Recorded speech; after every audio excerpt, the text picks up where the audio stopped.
Bismillahirrahmanirrahim. This is Shamsul Amin and welcome to Bank of MCQs YouTube channel.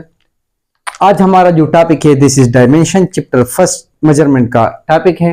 तकरीबन fourth lecture हमारा बन रहा है। Dimension is specific symbol for specific physical quantity. हम लोगों ने पिछले टॉपिक में डिस्कस किए थे कि हमारे पास डिफरेंट फिजिकल क्वांटिटीज है जिसमें बेस है और डेराइव है। अब इस डायमेंशन में हम लोगों ने इन्हीं फिजिकल क्वांटिटीज को हम लोगों ने स्पेशल सिंबल्स अलॉट किए हैं जो हमें इस फिजिकल क्वांटिटी के बारे में बताएगी। इसको हम कहते हैं डायमेंशन हमारे पास क्या है, एक स्पेसिफिक सिंबल्स है स्पेशली बेस फिजिकल क्वांटिटी को दिए गए हैं जो हमें बताती है about nature of physical quantity which give us information about nature of quantity physical quantity. For example एक क्वांटिटी है फिजिकल जिसमें हमारे पास आया लेंथ इन्वॉल्व है, मास इन्वॉल्व है, टाइम इन्वॉल्व है। कौन से हमारे पास फिजिकल क्वांटिटी इन्वॉल्व है, इस नेचर को पता चलाने के लिए हम लोग जो है डायमेंशन यूज करते हैं। इसके बहुत सारे पॉइंट है जो हम आगे डिस्कस करेंगे। सो स्पेसिफिक सिंबल है हमारे पास पर specific physical quantity like this, और इसके अलावा it describe the physical nature of a physical quantity. Like हमारे पास जो है सबसे पहले 7 बेस फिजिकल क्वांटिटीज है which are length, mass, time, temperature, electric current, amount of substance and luminous intensity. याद रखें कि अगर हमारे पास let suppose we are humans, अगर कोई गलती वगैरह लेक्चर में हो जाती है तो वो यूट्यूब की कमेंट सेक्शन में जो है वो गलती जो है हम लोग चेंज करते हैं। So whenever you watch the lecture kindly comment को रीड किया करें। सही है, हमें भी इंसान हो गलती हो जाती है कभी कभार। अब यहां पर आप लोग देख लें कि बेस फिजिकल क्वांटिटी को हम लोगों ने सिंबल्स अलॉट किए हैं। लेंथ का सिंबल है एल जिसको हम स्क्वायर ब्रैकेट में लिखते हैं, यानी लेंथ का हमारे पास अब डायमेंशन क्या होगा, एल होगा। मास का एम, टाइम का T, temperature theta, current A, amount of substance N and luminous intensity हमारे पास है जे। इसके अलावा जितनी भी डिराइव्ड फिजिकल क्वांटिटी है वो इन्हीं बेस से बनी है। सो उसकी डायमेंशन में भी ये हमारे पास ये सिंबल्स यूज होंगे और इन्हीं सिंबल्स को हम कहते हैं डायमेंशन। याद रखें कि इस डायमेंशन के हमारे पास कुछ तरीके हैं, कुछ कैलकुलेशंस है, कुछ मेथड है जिसको हम कहते हैं डायमेंशनल एनालिसिस। वो हम आगे लेक्चर में पढ़ेंगे। Dimensional analysis, calculations, methods of dimensions. उसके हमारे पास कुछ फायदे हैं, यानी डायमेंशन के 2 फायदे हमारे पास। Checking equation correctness and deriving a possible formula. इससे हम एक इक्वेशन चेक करते हैं कि आया ये ठीक है कि नहीं। दूसरा, इससे हम एक फार्मूला भी दरियाफ्त करते हैं। आगे हम डिस्कस करेंगे। इन दो को हम नेक्स्ट लेक्चर में कवर करेंगे या इसी लेक्चर के आखिर में, लेकिन सबसे पहले हम लोग कुछ डायमेंशंस फाइंड करते हैं। अब ये 7 हमारे पास बेस के हैं। इसके अलावा जो डिराइव क्वांटिटीज है उनमें से मैंने कुछ सेलेक्ट किए हैं जो हमारे पास फर्स्ट ईयर बुक में है, वो मैं अब सॉल्व करूंगा। सबसे पहले if you want to find the dimension of acceleration, so a हमारे पास बराबर है v डिवाइड बाई टी। यहां पर t बेस है लेकिन वेलोसिटी बेस नहीं है, सो आप लोगों ने डिराइव को बेस में लिखना है। ये वेलोसिटी बेस है, सो मैं क्या करूंगा कि ये t में अपनी जगह लिखूंगा, लेकिन ये जो s है हम वेलोसिटी है हमारे पास, इसके बजाय मैं लिखूंगा s डिवाइड बाई टी। ये भी बेस है, एस डिस्प्लेसमेंट ये भी बेस है। सो यहाँ पर देख ले एस डिस्प्लेसमेंट ये लेंथ है, सो इसका डायमेंशन एल हो गया। एक टी ये है, एक ही टी है, दोनों टी हमारे पास टाइम है, सो ये मेरे पास 2t बन जाएंगे या टी स्क्वायर। सो इसको मैं ऊपर इस तरह भी लिख सकता हूँ, ये टी को मैं ऊपर ले जाऊं तो पावर इसका माइनस बनेगा। So this is the dimension of acceleration. L T minus 2 is the dimension of acceleration. इसके अलावा अगर मैं फाइंड कर लू फोर्स का, सो यहां पर देख ले फोर्स में हमारे पास है F is equal to M A. F is equal to M A. अब यहां पर देख ले m का तो डायमेंशन m है लेकिन a का हम लोगों ने फाइंड किया है, सो इसको मैं डायरेक्टली लिख सकता हूं m। यहां पर अगर आप डायरेक्टली यहां से ये लिख ले ये भी सही है, लेकिन a की बजाय मैं लिखूंगा v डिवाइड बाई टी, फिर v की बजाय मैं लिखूंगा s डिवाइड बाई टी। एक ही t है, एक v का t है, सो ये मेरे पास ये बनेगा। m मींस मास, एस डिस्प्लेसमेंट जिसका डायमेंशन एल है, और ये टी स्क्वायर। सो अगर मैं इस टी स्क्वायर को ऊपर ले जाऊं M L T minus 2, so this is the dimension of force. इसी तरह वर्क, सिंपल डायरेक्टली मैं फोर्स का डायमेंशन लिख लूं और डी का उससे भी आंसर आ सकती है, like M L T square, और इसका डायमेंशन डी डिस्प्लेसमेंट का हमारे पास एल है, तो मेरे पास बनेगा M L square T e minus two को ऊपर ले जाओ तो ये मेरे पास ml square t minus two बनेगा। So this is the dimension of work. अगर मैं एनर्जी का फाइंड कर लूं, सो जो भी एनर्जी हो, काइनेटिक हो या पोटेंशियल हो, सो मैं एक तरफा काइनेटिक एनर्जी का इक्वेशन यूज करूंगा, दूसरी तरफा पोटेंशियल का। यहाँ पर याद रखें कि हमारे पास जो है डायमेंशन फिजिकल क्वांटिटीज का होता है, हाफ जो नंबर है इन्वॉल्व नहीं होगा। m का डायमेंशन m है, v which is equal to s divide by t। s mean displacement यानी लेंथ, t मतलब टाइम। सो ये यहाँ पर स्क्वायर है तो ये बनेगा m l square divide by T square या m l square t minus two. So ये काइनेटिक एनर्जी का इक्वेशन बन गया। अगर पोटेंशियल का हम फाइंड करेंगे mgh से, सो m का m मास, g एक्सीलरेशन है, जो एक्सीलरेशन हमारे पास ऑलरेडी मैंने फाइंड किया l divide by T square, और यहाँ पर h हाइट है यानी लेंथ है, सो ये मेरे पास बनेगा m l square t minus to. अब यहां पर एक पॉइंट नोट करने के काबिल है कि वर्क का जो डायमेंशन हमारे पास आ गया ml2 t माइनस टू, ये हमारे पास काइनेटिक एनर्जी का भी है, ये हमारे पास पोटेंशियल एनर्जी का भी है। सो वर्क एंड एनर्जी दोनों का डायमेंशन हमारे पास क्या है, दोनों का डायमेंशन हमारे पास सेम है। सो अगर एमसीक्यूज में आ जाए कि which one of the following same dimension, तो वर्क एंड एनर्जी। इसके अलावा अगर वर्क और एनर्जी का गिवन हो एमसीक्यूज में या शॉर्ट क्वेश्चन में, तो आप लोग देख ले कि दोनों आंसर सेम आने चाहिए। Torque is equal to R F के बजाय मैं लिखूंगा एम ए के बजाय मैं लिखूंगा v डिवाइड बाई टी, और v के बजाय मैं लिख सकता हूं s डिवाइड बाई टी। ये मेरे पास फिजिकल क्वांटिटीज हो गए in term of basic. r radius length, इसके अलावा m मास, s डिस्प्लेसमेंट जिसकी डायमेंशन क्या है, डिस्प्लेसमेंट l है, और नीचे मेरे पास 2t है। सो ये भी बनेगा m l square t minus to. अब यहां पर देख ले कि टार्क का डायमेंशन भी हमारे पास वर्क और एनर्जी के बराबर है, यानी तीन क्वांटिटीज है जिनकी डायमेंशन सेम है, एक है वर्क, एक है एनर्जी, एक है टार्क। इन तीनों का डायमेंशन हमारे पास क्या है, सेम है। सो ये आप लोग याद रखिए, this is very very important. Next हमारे पास क्या है, momentum. Momentum is the product of mass and velocity. Mass का dimension m, velocity is equal to s divide by t।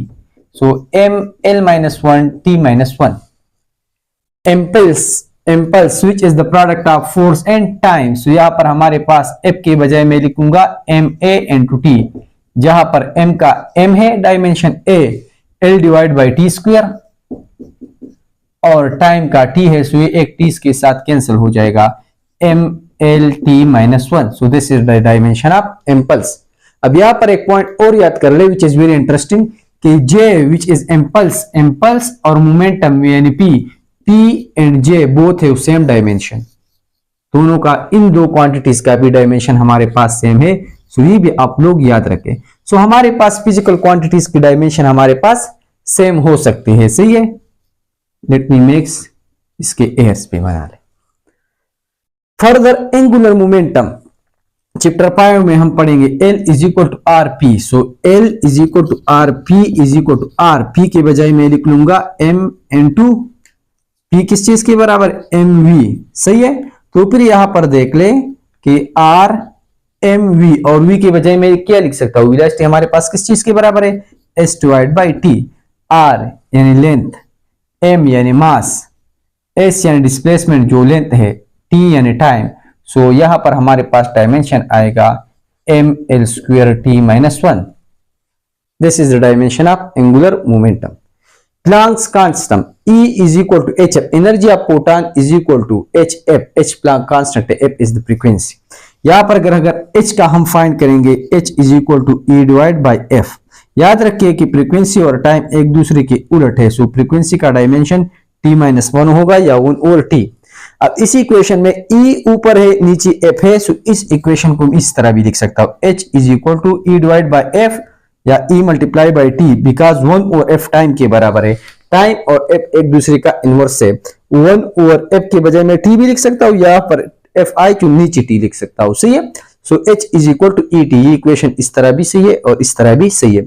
Energy का डायमेंशन हम लोगों ने फाइंड किया M L square divide by T square, M L square divide by T square multiply by T. So एक T के साथ cancel हो जाएगा, M L square T minus one. So यहां पर देख ले the angular momentum dimension and the Planck constant is same. L dimension और एच, इन दोनों का डायमेंशन हमारे पास क्या है, इन दोनों का डायमेंशन हमारे पास सेम है। सो ये भी आप लोग याद रखें, सेम सेम आप लोग याद रखें। इसके अलावा हमारे पास एमसीक्यूज में आती है, तो ये मैंने आप लोगों को बता दिया, वर्क काइनेटिक एनर्जी और टार्क का सेम है, which one of the following quantities है सेम डायमेंशन। इसके अलावा फिर हमारे पास मोमेंटम एंड इंपल्स का सेम है। इसके अलावा एंगुलर मोमेंटम और एच प्लांक कांस्टेंट का सेम है। फिर plane angle theta is equal to S divide by R. S length है, आर प्लेन इसका डायमेंशन एल, आर रेडियस है इसका एल, सो दोनों कैंसिल हो जाएंगे, इसको हम कहते हैं dimensionless. So plane angle is dimensionless. याद रखें कि प्लेन एंगल का यूनिट है रेडियन है, फिर इसके पास डिग्री है, इसका यूनिट मिनट है, इसका यूनिट हमारे पास सेकंड है, इसका यूनिट रिवोल्यूशन है, इसका यूनिट हमारे पास साइकिल है। सो प्लेन एंगल है unit while it has no dimension. सही है, प्लेन एंगल का यूनिट है लेकिन डायमेंशन नहीं है। सॉलिड एंगल जिसको हम स्टेरेडियन, जिसका यूनिट हमारे पास स्टेरेडियन था, जिसका यूनिट हमारे पास स्टेरेडियन था, वो हमारे पास बराबर है the ratio of area to square of the radius. Area का डायमेंशन एल स्क्वायर और स्क्वायर का dimension L square, it is also dimensionless. या क्रॉस में कर लूंगा, क्रॉस मतलब नो डायमेंशन या dimensionless. Strain delta V by V, this is volumetric strain, so दोनों का डायमेंशन हमारे पास नहीं होगा। Gravitational constant F is equal to G(m1 m2) divide by R square. G का डायमेंशन क्या होगा अगर आप आ जाए आप लोगों के पास m1 m2। F का डायमेंशन हमारे पास क्या है, हम लोगों ने यहां पर निकाला था ml divide by T square है, ml divide by T square. R square का डायमेंशन है L square divide by m1, तो m स्क्वायर बन जाएगा, this m cancel with this, तो हमारे पास बनेगा L cube divide by T square into m, इन L cube t minus 2 m minus 1, this is the dimension of gravitational constant. अब यहां डायमेंशन होती है, इसको हम कहते हैं dimensional. Dimensional are those physical quantities which have dimension, जिसका डायमेंशन हमारे पास होगा, जिसका डायमेंशन होगा। जिस क्वांटिटी की डायमेंशन नहीं होती उसको हम कहते हैं dimensionless. Dimensionless mean they have no dimension. दोबारा मैं लिख लेता हूं, डायमेंशनलेस, डायमेंशनलेस मीन के they have no dimension. So ये हमारे पास 4 टाइप्स ऑफ फिजिकल क्वांटिटी है। एक हमारे पास है डायमेंशनल कांस्टेंट, जिसकी डायमेंशनल हो और वो कांस्टेंट हो। एक है डायमेंशनल वेरिएबल, डायमेंशन हो और क्या हो, वेरिएबल हो। तीसरी हमारे पास है dimensionless constant and dimensionless variable, यानी हो सकता है डायमेंशन हो सकता है डायमेंशन ना हो। जब होगा वो हो सकता है कांस्टेंट हो या वेरिएबल हो, जब ना हो सकता है वो कांस्टेंट हो या वेरिएबल हो। डायमेंशन है कि नहीं है और कांस्टेंट है कि वेरिएबल है, जो 4 टाइप्स बनते हैं। डायमेंशनल कांस्टेंट, डायमेंशनल कांस्टेंट हमारे पास क्या है, डायमेंशनल कांस्टेंट मीन जिसका डायमेंशन हो और कांस्टेंट हो। जिस तरह ये जी वैल्यू मैंने फाइंड की, ग्रेविटेशनल कांस्टेंट, ग्रेविटेशनल कांस्टेंट जी, कूलम लॉ में जो कांस्टेंट है पावर वैक्यूम के। सो जितनी भी इस कांस्टेंट्स हैं, या स्पीड ऑफ लाइट जिसकी वैल्यू स्पेक्स है और जिनकी डायमेंशन है, तो ये हमारे पास क्या है, डायमेंशनल कांस्टेंट। जिस तरह हमारे पास प्लांक कांस्टेंट है, gravitational constant, Coulomb constant, speed of light और प्लांक कांस्टेंट, इन सारे की डायमेंशनल है लेकिन उनकी वैल्यू स्पेक्स है। डायमेंशनल वेरिएबल, जिनकी डायमेंशनल हो लेकिन वेरिएबल हो, जिस तरह हमारे पास फोर्स है F is equal to ma, acceleration, angular momentum, impulse, acceleration, velocity. तो जितनी फिजिकल क्वांटिटीज है जिनकी वैल्यू इंक्रीज डिक्रीज होती रहती है, उनकी डायमेंशन हो, उनकी कहते हैं dimensional variable. Dimensionless constant, dimension ना हो लेकिन कांस्टेंट हो। ये देख ले पाई 3.14, दिस इज कांस्टेंट। ये देख ले हमारे पास 1 2 3 जो पेयर नंबर है हमारे पास, ये हमारे पास कांस्टेंट है और इसकी वैल्यू चेंज नहीं होती। डायमेंशनलेस वेरिएबल, जिनकी डायमेंशन ना हो और चेंज होती रहती हो, जिस तरह मैंने अभी बताया प्लेन एंगल, जिस तरह हमारे पास है सॉलिड एंगल, जिस तरह हमारे पास है स्ट्रेन, तो ये चीजें जो है ये चेंज होती रहती है और इनके डायमेंशन हमारे पास नहीं है। सो ये इंपॉर्टेंट है और डायमेंशन नेक्स्ट लेक्चर में हम एडवांटेजेस को कवर करेंगे। Thank you for today. बिस्मिल्लाहिर्रहमानिर्रहीम। आज की इस लेक्चर में हम डिस्कस करेंगे एडवांटेजेस ऑफ डायमेंशनल एनालिसिस। पिछले लेक्चर में भी हमने कहा था कि एडवांटेजेस हमारे पास दो किस्म के हैं। डायमेंशन एनालिसिस की दो एडवांटेजेस है। फर्स्ट वन हमारे पास था कि चेकिंग इक्वेशन करेक्टनेस। सो जो फर्स्ट हमारे पास एडवांटेज है वो हमारे पास है चेकिंग इक्वेशन करेक्टनेस। अगर हमारे पास एक इक्वेशन है तो इसको हम चेक करेंगे कि आया ये इक्वेशन ठीक है कि नहीं है। इसको हम चेक करेंगे डायमेंशनल एनालिसिस से, जो हमारे पास डायमेंशन की कैलकुलेशन की स्पेशल मेथड्स है। इसी इक्वेशन को अगर हम किसी इक्वेशन को चेक करेंगे तो इसके लिए हम यूज करेंगे प्रिंसिपल ऑफ डायमेंशनल होमोजेनिटी या principal of homogeneity. Principal of homogeneity हमारे पास क्या है? प्रिंसिपल ऑफ होमोजेनिटी हमारे पास है कि the dimensions of both sides of equation must be same. अगर एक इक्वेशन है वो हमारे पास सेम होना चाहिए तो उसके राइट और लेफ्ट साइड पर जो इक्वेशंस है उनमें जो फैक्टर्स इन्वॉल्व है उनकी डायमेंशंस हमारे पास सेम होनी चाहिए। इस पर हम कुछ एग्जांपल सॉल्व करेंगे, फिर इस पे करके समझ आएगी। लाइक फॉर एग्जांपल पेपर में इस तरह का क्वेश्चन आ सकता है कि check that which equation is correct. इन दो में से कौन सा इक्वेशन करेक्ट है, या हो सकता है कि दोनों गलत हो, लेकिन यहाँ पर गिवन है कि which one is correct. Centripetal force के फार्मूले गिवन है Fc is equal to mv divide by r। Kindly wait, sorry power disturbance. यहां पर देख ले दो इक्वेशन है Fc is equal to mv by r, mv square by r। अब इन दो में से वो इक्वेशन करेक्ट होगा जिनका राइट और लेफ्ट दोनों की डायमेंशन सेम होंगे। सो यहां पर देख ले, पहले इसको देखते हैं कि आया ये सही है कि नहीं है। यहां पर है Fc mv by r। So f का डायमेंशन हम लोग निकालेंगे अपने लिए कि f हमारे पास बराबर है f is equal to m हमारे पास मास है, a is equal to v divide by T, और v के बजाय हम लिख सकते हैं s डिवाइड बाई टी। एक t अपना है, एक v वाला है। सो यहाँ पर हमारे पास आ जाएगा m मास के बजाय m, s डिस्टेंस के बजाय l, और नीचे हम दो t है तो t square. So m l t square is the dimension of force, या हम इसको इस तरह लिख सकते हैं m l t माइनस 2। अब इस साइड की डायमेंशन को अगर हम देखेंगे तो हमारे पास आती है mv बाई r। m की डायमेंशन m है हमारे पास, v जो वेलोसिटी है वो बराबर है s डिवाइड बाई t। सो हमारे पास आ जाएगी l डिवाइड बाई t, और नीचे r है जो रेडियस है उसकी डायमेंशन l है। सो ये l इसके साथ कैंसिल हो जाएगी, we will get m by t। So f का dimension m l t minus 2 है, इस साइड का m ओवर t है। सो ये दोनों हमारे पास सेम नहीं है। अगर हमारे पास दोनों साइड की डायमेंशन सेम नहीं है, इसका मतलब है कि this equation is not correct. ये हमारे पास करेक्ट इक्वेशन नहीं हो सकता। दूसरी इक्वेशन को आते हैं कि यहाँ पर Fc का डायमेंशन हम लोगों ने ऑलरेडी फाइंड किया है mlt माइनस 2 है। इस साइड का फार्मूला है mv स्क्वायर, v के बजाय मैं लिखूंगा s बाई टी। स्क्वायर है v पर तो s पर भी स्क्वायर होगा, t पर नीचे है l।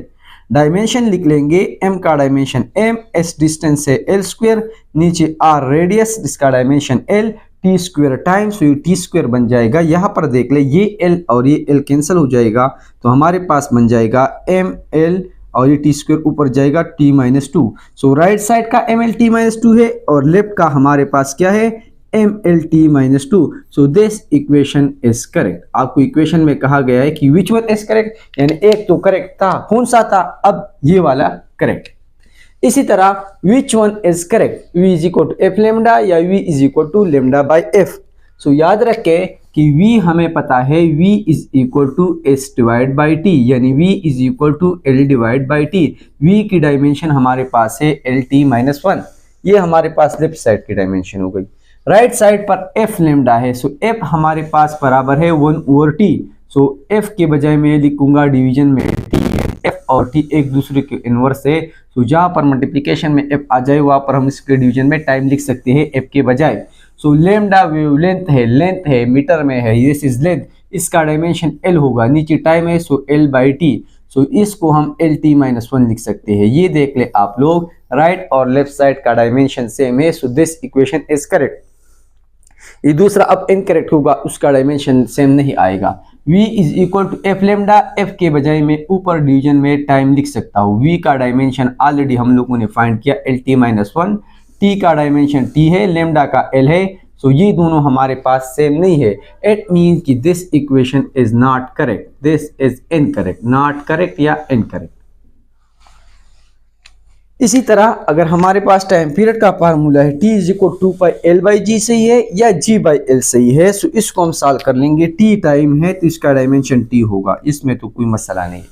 2 pi is just a number, इसका डायमेंशन नहीं होगा। यहाँ पर है l by G, l length है, g gravitational acceleration, acceleration a is g gravitational acceleration v by T and v is equal to s by T, so l divide by T square. So यहाँ पर हमारे पास देख ले g का होगा l divide by T square, so जब division में T square आ जाए इसको हम डायरेक्टली ऊपर लिख सकते हैं, तो हमारे पास आ जाएगा T square under the root, यानी हमारे पास आ जाएगा t। तो यहाँ पर देख ले कि दोनों साइड का डायमेंशन हमारे पास टी आ रहा है, सेम है, so this equation is correct. ये इनकरेक्ट होगा, किस तरह, g का डायमेंशन है l बाई टी स्क्वायर, नीट डिवीजन में l है, सो ये हमारे पास कैंसिल आ जाएगा, हमारे पास आ जाएगा 1 ओवर टी स्क्वायर यानी 1 divide by T, so t और 1 ओवर टी दोनों सेम नहीं है, so this equation is incorrect. Further अगर क्वेश्चन में आ जाए कि verify that it is dimensionally correct, अब अगर किसी इक्वेशन में प्लस माइनस है तो याद रखें कि प्लस माइनस को सेपरेट करने वाली कंपोनेंट्स हर एक की डायमेंशन सेम होनी चाहिए, यानी वी वेलोसिटी है s डिवाइड बाई टी, सो इसकी डायमेंशन आ जाएगी l डिवाइड बाई टी। यहाँ पर वेलोसिटी है इनिशियल वेलोसिटी, इसकी डायमेंशन आ जाएगी l बाई टी। यहाँ पर एक्सीलरेशन एंड टाइम है, एक्सीलरेशन बराबर है हमारे पास v बाई टी और v बराबर है s डिवाइड बाई टी, एक t ये है, एक s बाई टी है, एक t ये, दोनों कैंसिल हो जाएंगे, we will get s by T की डायमेंशन है l बाई टी, सो तीनों की डायमेंशन l बाई टी है, सो ये फार्मूला सही है।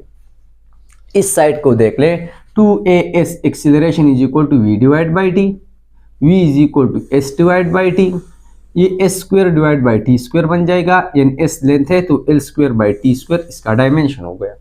आप सिंप्लीफाई करते जाए जब तक आप लोगों के पास बेस क्वांटिटीज नहीं आती। इसी तरह वी एफ और square velocity is equal to s divide by T और इन पर स्क्वायर यानी s square divide by T square यानी l square divide by T square, ये दोनों देख ले सेम है। इनिशियल वेलोसिटी का v is equal to s divide by T और इस पर स्क्वायर है यानी s square by T square is equal to l square by T square, सो ये देख ले तीनों डायमेंशन हमारे पास सेम है, so this equation is also correct. एक पेपर में क्वेश्चन इस तरह भी आ सकता है, s is equal to A T plus half B T square, आप a और b का डायमेंशन फाइंड कर ले। तो यहाँ पर देख ले s is the length, so इसका डायमेंशन l होगा। अगर ये इक्वेशन सही है तो यहाँ पर गिवन होगा कि इसका डायमेंशन भी ए टी का डायमेंशन भी हमारे पास l होना चाहिए, और हाथ तो नंबर है, नंबर को हम इन्वॉल्व नहीं करते, लेकिन बी टी स्क्वायर का डायमेंशन भी l होना चाहिए, क्योंकि अभी हमने कहा कि इक्वेशन डायमेंशन तब करेक्ट होगा according to principle of homogeneity कि तीनों का डायमेंशन सेम हो। अब ए टी का डायमेंशन l है, ए इज कांस्टेंट, याद रखिए this is not acceleration, so l इस टी को डिवीजन में ले जाएंगे तो t बनेगा, a का डायमेंशन है l, t का डायमेंशन है t, so the a dimension is l t minus one, so ये हमारे पास a का डायमेंशन है। इसी तरह इसको सॉल्व कर लेंगे b की लिए, b is equal to l by T square, b is equal to l by T square यानी b is equal to l t minus two, so this is the dimension of b। इसके अलावा syllabus इन paper syllabus exam के लिए syllabus question है कि explain the statement, statement कौन सा है, explain dimensionally incorrect formula is always incorrect while dimensionally correct formula में are may not be correct. अगर एक फार्मूला है वो डायमेंशनली इनकरेक्ट है तो वो फार्मूला हमेशा इनकरेक्ट होगा, वो ठीक नहीं हो सकता, that will be always incorrect, यानी इनकरेक्ट तो इनकरेक्ट होगा। अब अगर एक फार्मूला डायमेंशनली करेक्ट है, दोनों साइड की डायमेंशन सेम आती है, बट स्टिल उसमें भी शक है that may or may not be correct, हो सकता है वो भी ठीक हो या ना हो, गलत तो गलत होगा लेकिन सही में भी फर्क होगा, इसको एक्सप्लेन करते हैं थ्रू एग्जांपल। यहाँ पर देख ले, अभी हम लोगों ने सेंट्रीपिटल फोर्स का डायमेंशन फाइंड किया, एफ का डायमेंशन हम लोगों ने फाइंड किया M L T minus two, M L T minus two. यहाँ पर एम वी बाई आर है, M mass, v is equal to S divide by T, S की बजाय लेंथ, टी की बजाय टी, डिवाइड बाई आई। तो हमारे पास आ जाएगा m बाई टी, इस साइड पर है M L T minus two, ये दोनों इनकरेक्ट है। सो ये फार्मूला हमारे पास dimensionally incorrect, this formula is dimensionally incorrect, so formula is also incorrect. अगर एक फार्मूला हमारे पास डायमेंशनली इनकरेक्ट आ जाए तो वो हमारे पास इनकरेक्ट होगा, ये हमारे पास हाफ स्टेटमेंट है। फिर देख ले कि F C is equal to, F का dimension M L T minus two है, एम मास है, इस साइड की मैं बात कर रहा हूँ, v is equal to S divide by T, square है इस पर तो एल पर स्क्वायर टी पर square, divide by diameter, diameter हमारे पास लेंथ है तो एल, तो हमारे पास आ जाएगा M L T minus two. ये देख ले दोनों साइड की डायमेंशन सेम है। स्टिल सेंट्रीपिटल फोर्स के लिए अगर हम एफ सी के बजाय एम एल डी के बजाय आर लिख ले फार्मूला में, तो एम मास है, v is equal to S divide by T, square है उस पर, so L square by T square, radius का डायमेंशन एल है तो again M L T minus two. So इस इक्वेशन का दोनों साइड के डायमेंशन सेम है, इस इक्वेशन में भी दोनों साइड के डायमेंशन सेम है।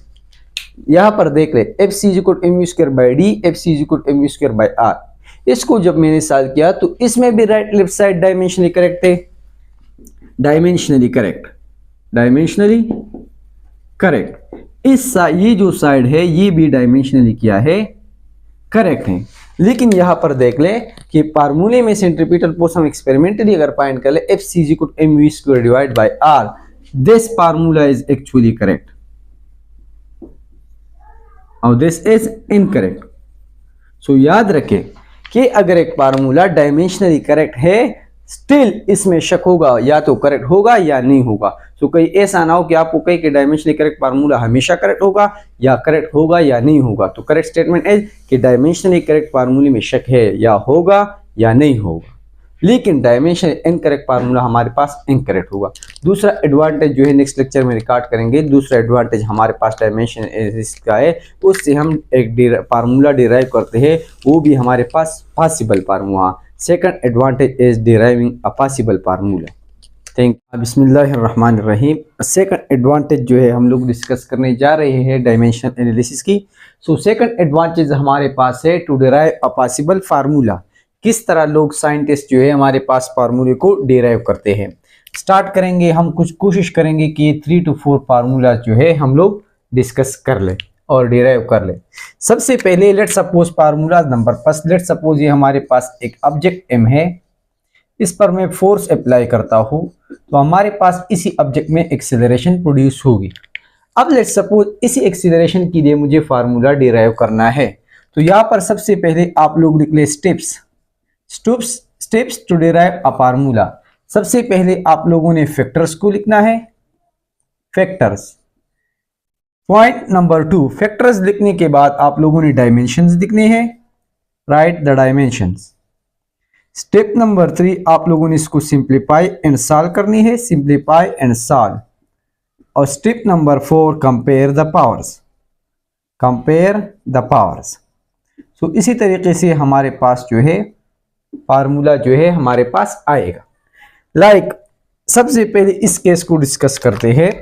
तो step number first, force apply होगा एक मास पर तो हमारे पास एक्सीलरेशन प्रोड्यूस होगी। अब हमें पता है कि एक्सीलरेशन फोर्स और मास से रिलेटेड है, हो सकता है हो ना हो, लेकिन फैक्टर्स हमारे पास ये है, यहाँ पर फोर्स होगा तो एक्सीलरेशन होगा, मास होगी तो एक्सीलरेशन होगी, लेकिन हमें पता नहीं है कि ए जो है फोर्स पर किस तरह डिपेंड करता है, उसकी पावर का हमें नहीं पता है। यहाँ पर तो ऑलरेडी नॉलेज में है कि A is equal to F over M, F का पावर 1 है, एम का पावर भी -1 है, अगर ऊपर हम निकले एफ ओवर एम है। तो सबसे पहले जो पावर्स हमें मालूम करनी है, पावर हमें पता चलेगा तो हमें फार्मूले का पता चल जाएगा। सो के स्टेप नंबर फर्स्ट में आप लोगों ने फैक्टर्स को लिखना है। स्टेप नंबर सेकंड में हम डायमेंशन को लिखेंगे। So A is equal to V divide by T and v is equal to S divide by T. So ये ए का डायमेंशन है, यानी एल, t-2a का हमारे पास क्या है, डायमेंशन है। इस साइड पर क्या है, force F is equal to ma, mass है a is equal to v divide by T, v is equal to s divide by T. तो m l t-2 हमारे पास पिछले टॉपिक में हम लोगों ने डिस्कस किया था, m l t-2 is dimension of force. Force का डायमेंशन आप किसी भी फार्मूले से फाइंड कर सकते हैं। इसका पावर a है, दूसरा हमारे पास m है, तो m का पावर m है और इसका पावर b है। डायमेंशन लिखने के बाद ये जो a b पावर है उसको आप मल्टीप्लाई कर लेंगे। तो यहाँ पर हमारे पास एक साइड पर डायमेंशन आ रही है LT-2, जबकि दूसरी साइड पर हमारे पास आ रही है MLT-2। इसका पावर a है, a m के साथ अप्लाई होगा तो T-2 के साथ अप्लाई हो, L के साथ अप्लाई हो जाएगा तो a, और -2 के साथ तो -2a। इसी तरह m का पावर हमारे पास b है। सोल्यूशन में हमारे पास क्या है, सिंप्लीफिकेशन इन सोल्यूशन में कि पावर आप लोगों ने मल्टीप्लाई करना है, फिर m को m के पास ले जाएंगे, l को m जो पावर सेम होगा उसको हम कांस्टेंट लेंगे। इस साइड पर LT-2 है, इस साइड पर ma है, यहाँ पर mb भी है, इसको ऐड करेंगे। सो m के साथ कुछ नहीं होगा, जिस पावर आप लोग ऐड करते जाए, LAT-2a। यहाँ तक जब सिंपल हो जाए, एक mlt इस तरह आ जाए, एक mlt यहाँ पर अगर ml नहीं है, m नहीं है, तो आप इसको टू द पावर 0 भी लिख सकते हैं। Anything raise to the power 0 is equal to 1। Next step में हम क्या करेंगे कि इसको जो है कंपेयर द पावर्स, पावर को कंपेयर करेंगे। सो यहाँ पर देख लें, m का पावर हमारे पास 0 है लेफ्ट साइड पर, राइट साइड पर a प्लस b है। l का पावर हमारे पास इस साइड पर 1 है, इस साइड पर a है। t का पावर हमारे पास जो है कंपेयर कर ले तो -2 है, इस साइड पर -2a है। तो यहाँ पर देख ले, a हमारे पास आ गया 1। यहाँ से अगर f b फाइंड कर लेंगे तो b is equal to -a।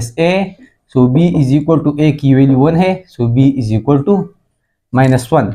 हमें a का भी पता चल गया, b का भी। सो फार्मूला हमारे पास ये है, a is directly proportional to FA MB। So ये हमारे पास इस तरह बनेगा, A is equal to FA, A की वैल्यू क्या है 1, M की वैल्यू क्या है B की -1।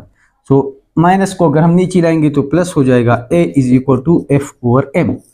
सो ये हमारे पास पॉसिबल फार्मूला डिराइव हो गया, this is the possible formula, और ये हमारे पास है भी। इसके अलावा अगर हम सेकंड एग्जांपल सॉल्व कर ले, लेट्स सपोज ये हमारे पास एक ऑब्जेक्ट है और ये हमारे पास सर्कल में मूव कर रहा है, या ये हमारे पास एक ऑब्जेक्ट है और सर्कल में मूव कर रहा है। तो हम कहते हैं कि इस ऑब्जेक्ट पर सेंटर की तरफ एक फोर्स होगा, that force is known as centripetal force. वो इसकी मास पर डिपेंड करती है, वो इसकी वेलोसिटी पर, वो सर्कल की रेडियस पर। तो अब हमें सेंट्रीपिटल फोर्स के लिए फार्मूला फाइंड करना है। So we know that centripetal force depends करता है मास पर, वेलोसिटी पर, r पर, लेकिन लेट्स सपोज हमें पता ही नहीं है कि फार्मूला क्या है। सो हम स्टेप नंबर फर्स्ट क्या लिखेंगे, इस फॉर्म में लिखेंगे फैक्टर्स। स्टेप नंबर 2 डायमेंशंस लिखेंगे। फोर्स का डायमेंशन अभी हम लोगों ने फाइंड किया था MLT-2। फोर्स का डायमेंशन है MLT-2। यहाँ पर मास का डायमेंशन है m, v is equal to s divide by t, यानी LT-1 पावर b, और r हमारे पास लेंथ है LC। पावर को मल्टीप्लाई करते जाए, MLT-2 is equal to ma LB T minus B LC। L 2 है हमारे पास, तो इसको सिंप्लीफाई कर ले, MLT-2 is equal to MA L। L का एक B है एक C है, तो दोनों को ऐड करेंगे हमेशा। T का पावर हमारे पास -C। MLT इस साइड पर है, MLT इस साइड पर। अब इस तरह हम कर ले कि कंपेयर करेंगे पावर्स को। M का पावर इस साइड पर 1 है, उस साइड पर a है। L का पावर इस साइड पर 1 है, इस साइड पर है b प्लस c।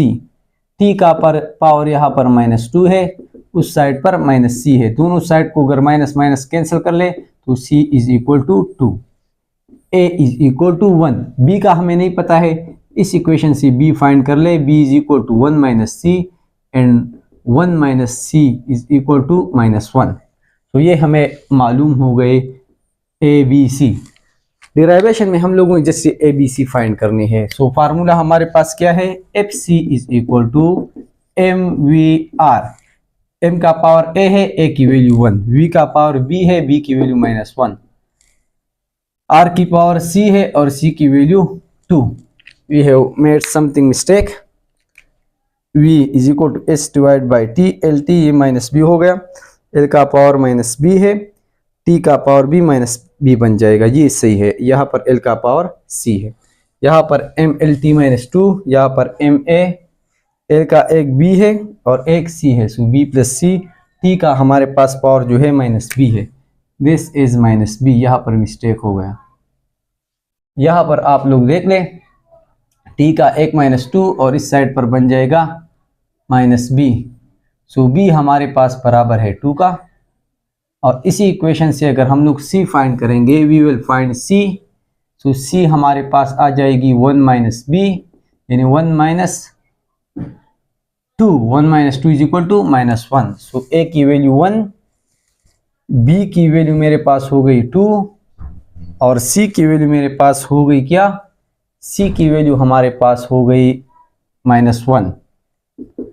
तो अगर -1 को हम नीचे ले आए, F C is equal to M V square divide by R, so हमारे पास ये फाइनली डिराइव जो है ये हमारे पास फार्मूला बनेगा।